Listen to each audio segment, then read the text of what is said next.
बिदाईको त्यो बिहान अझै अहिले जस्तै लाग्छ। तिमी हिँडेको बाटो आँखाबाट कहिल्यै हराउँदैन। भन्यौ छिट्टै फर्किन्छु, धेरै टाढा त जाँदिन, तर जहाज उठेको आवाजले मनभित्रै चिरा पारिदियो।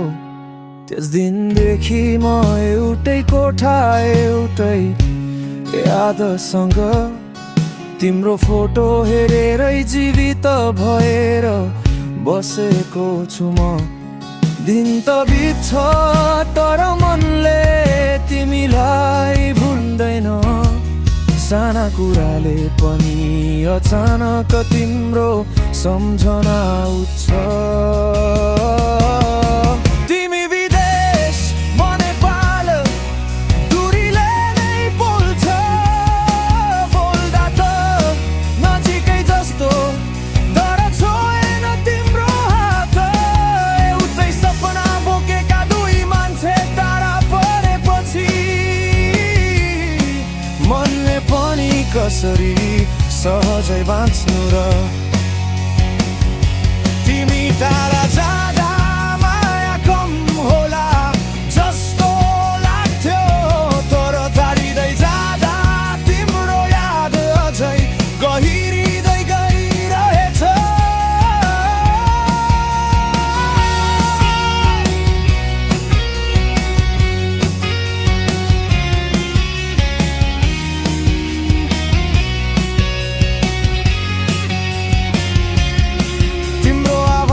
थकान लुकेको हुन्छ, तर ठिक छु भनेर सबै कुरा हल्का बनाइदिन्छौ। म त यहाँ तिम्रै पर्खाइमा बिहान र रात मोज्दै कहिले कहिले लाग्छ सबैको हात समाउने मान्छे हुन्छ। तर मेरो हात म त अझै खाली छु तिम्रो समाउने प्रतीक्षामा। तर फेरि तिम्रो हाँसो सम्झिन्छु, त्यही हाँसोले यस मनलाई फेरि बल दिन्छ।